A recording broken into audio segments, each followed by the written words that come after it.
गोकुल का शांतिपूर्ण गांव यमुना नदी के किनारे बसा हुआ था।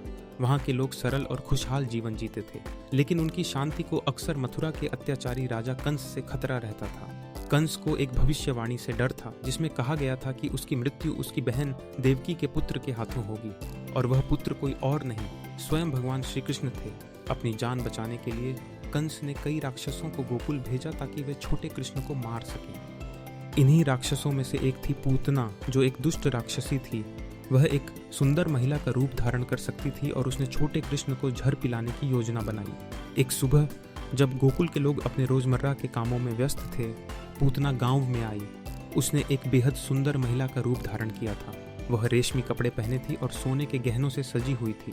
उसकी सुंदरता देखकर हर कोई मंत्रमुग्ध हो गया। किसी को भी उसके खतरनाक इरादों का पता नहीं चला। पूतना सीधे नंद और यशोदा के घर पहुंची, जहां नन्हे कृष्ण अपने पालने में खेल रहे थे। यशोदा ने जब इस सुंदर स्त्री को देखा तो उसे लगा कि यह कोई शुभ चिंतक है। पूतना ने मुस्कुराते हुए कहा, क्या दिव्य बालक है, क्या मैं इसे गोद में उठा सकती हूँ? यशोदा ने बिना संकोच के कृष्ण को पूतना की गोद में दे दिया।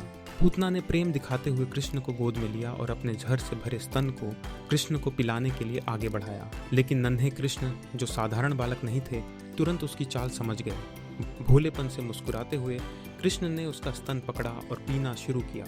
परंतु पूतना को अचानक एक तीव्र पीड़ा महसूस होने लगी। भगवान कृष्ण केवल उसका जहर ही नहीं, बल्कि उसकी पूरी जीवन शक्ति को भी खींच रहे थे।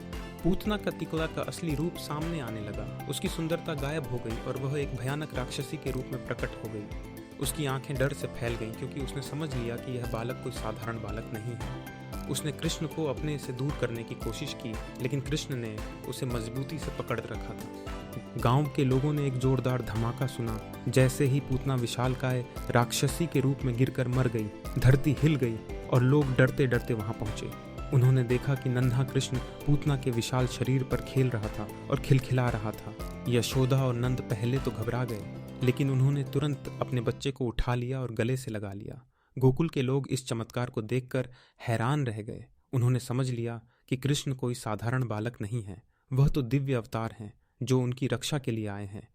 पूतना के शरीर को जलाया गया और उसकी राख से सुगंध आने लगी, क्योंकि भगवान कृष्ण के स्पर्श ने उसे मोक्ष प्रदान कर दिया था। यहाँ तक कि एक राक्षसी भी कृष्ण की दया और करुणा से मुक्ति पा गई। उस दिन से गोकुल के लोग अपने प्यारे कृष्ण को और भी अधिक प्रेम और भक्ति से पूजने लगे। उन्हें विश्वास हो गया कि कृष्ण उन्हें हर बुराई से बचाने के लिए आए हैं। अधिक सनातनी कहानियों के लिए कृपया मेरे चैनल वैदिक स्टोरीज को लाइक, शेयर और सब्सक्राइब करें। धन्यवाद।